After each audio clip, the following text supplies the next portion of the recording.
নমস্কার, জয় হিন্দ। তোমাদের সকলকে স্বাগত জানাই ইন্সপিরেশন একাডেমি তারকেশ্বরের একটি নতুন ভিডিওতে।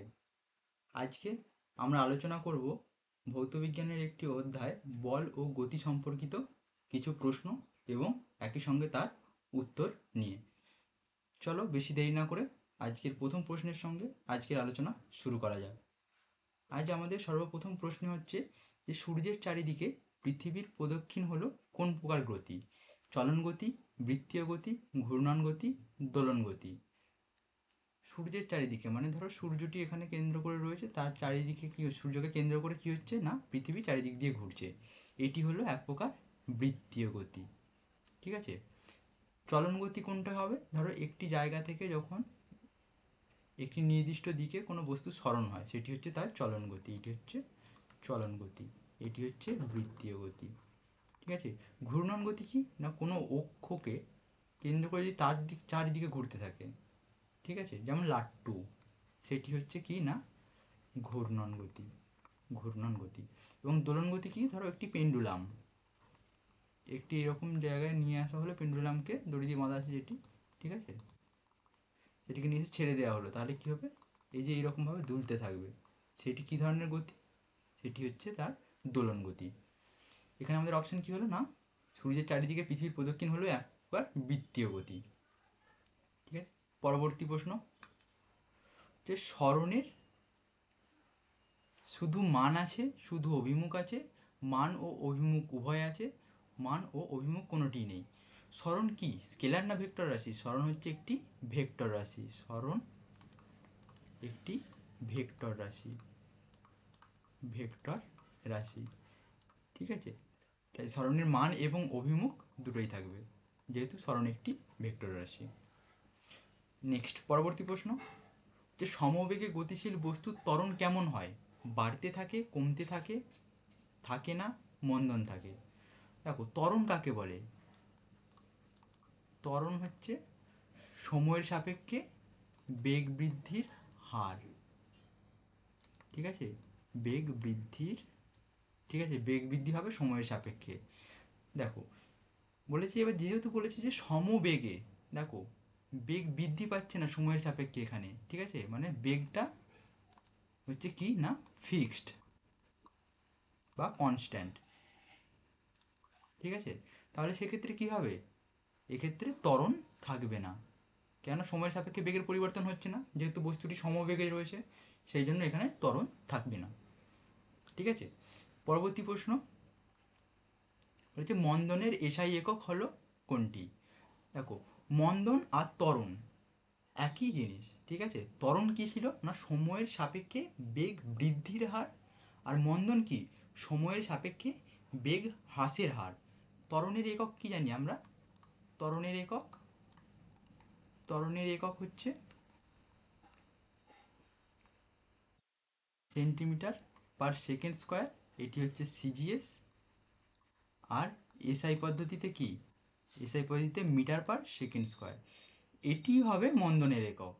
ঠিক আছে। এবার কোন পদ্ধতিতে জানতে চাইছে? এসআই পদ্ধতিতে। তাহলে এসআই পদ্ধতিতে মন্দনের একক কী হবে? Metre per second square, option B. ঠিক আছে। এটি হলো এসআই পদ্ধতিতে মন্দনের একক। এই এককগুলোকে কিভাবে নির্ণয় করা হয় সেটি যদি তোমরা শিখতে চাও তো আমার পূর্ববর্তী যে ভিডিও আছে সেটিতে শেখানো আছে কিভাবে আসে ভৌত সমীকরণের মাধ্যমে। ঠিক আছে। যদি কারো জানার ইচ্ছা হয় তো তোমরা আগের ভিডিওটা দেখতে পারো। পরবর্তী প্রশ্ন, জাড্ডের ধারণা দেয় কোন সূত্র?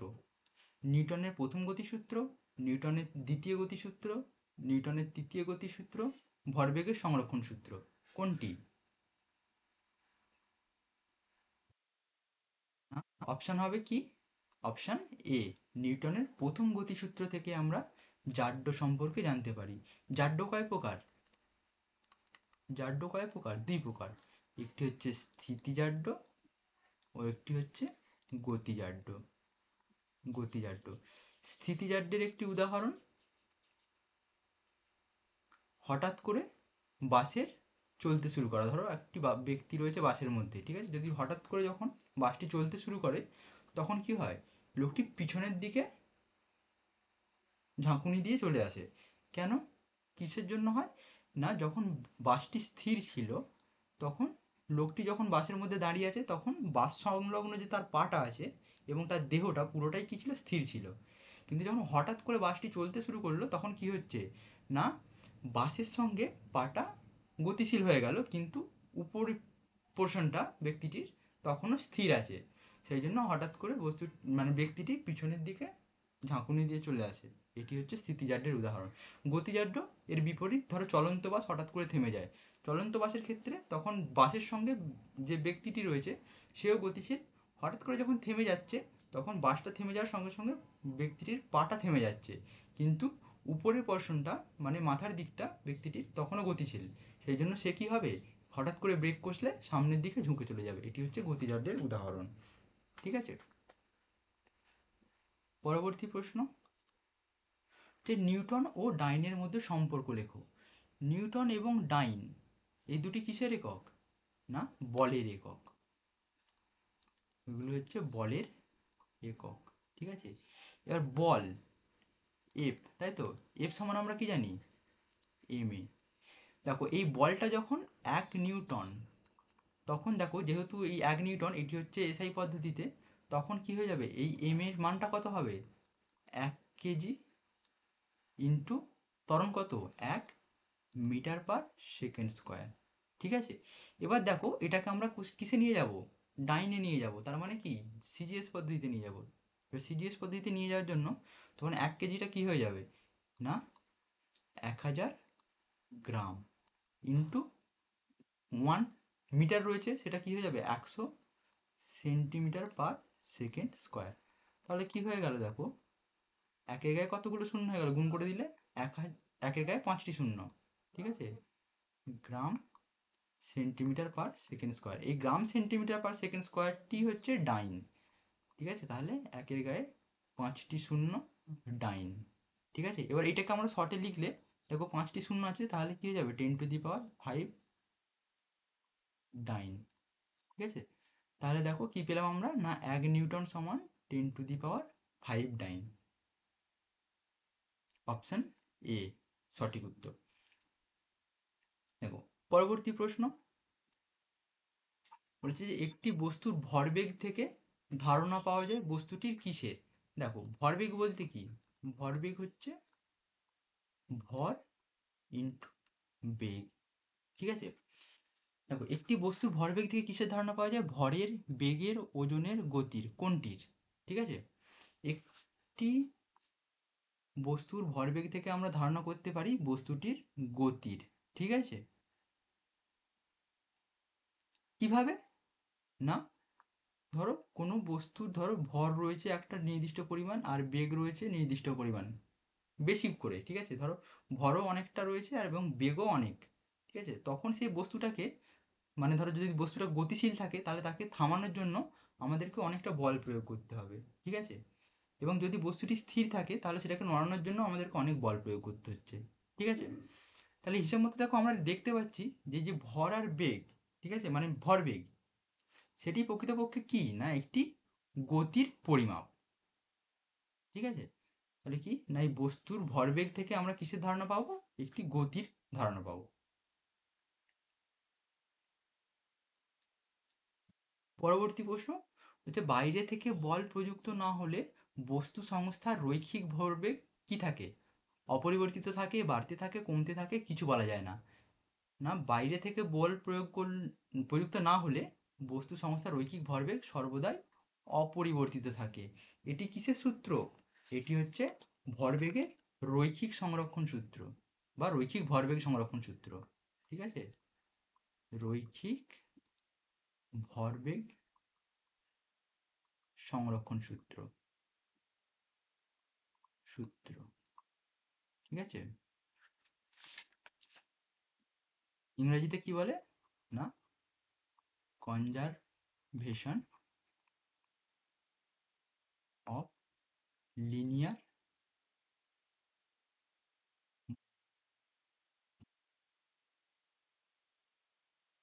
ঠিক আছে, কনজারভেশন অফ লিনিয়ার মোমেন্টাম।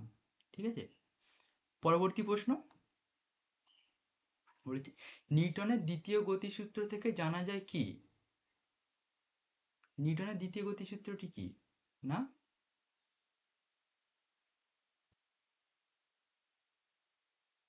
কোনো বস্তুর উপর ভরবেগের পরিবর্তনের হার, কোনো বস্তুর ভরবেগের পরিবর্তনের হার বস্তুটির উপর প্রযুক্ত বলের সমানুপাতিক হয় এবং প্রযুক্ত বল যেদিকে ক্রিয়া করে ভরবেগের পরিবর্তন সেই দিকে ঘটে। ঠিক আছে, তাহলে দেখো এই সূত্রটি বলতে গিয়েই দেখো সেখানে ভরবেগ কথাটা আসছে, তাহলে নিশ্চয়ই নিউটনের দ্বিতীয় গতিসূত্র থেকে ভরবেগ পাচ্ছি না আমরা। ঠিক আছে, তাহলে ভরবেগ হবে না।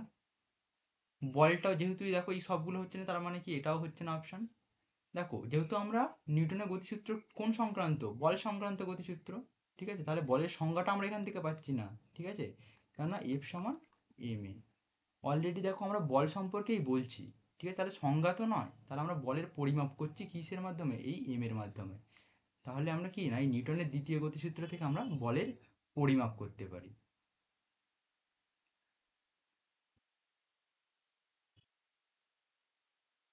পরবর্তী প্রশ্ন হচ্ছে, যে সূত্র দিয়ে রকেটের গতি ব্যাখ্যা করা যায় তা হলো কি? দেখো, প্রত্যেক ক্রিয়ার সমান ও বিপরীত প্রতিক্রিয়া আছে। কিসের সূত্র? নিউটনের দ্বিতীয় গতিসূত্র। রকেটের কার্যনীতি সেটার উপর ডিপেন্ড করে, আর সেখানেতে কি হয় না, ভরবেগের সংরক্ষণ ঘটে। ঠিক আছে, তাই যে সূত্র দিয়ে রকেটের গতি ব্যাখ্যা করা যায় তা হলো ভরবেগ সংরক্ষণ সূত্র।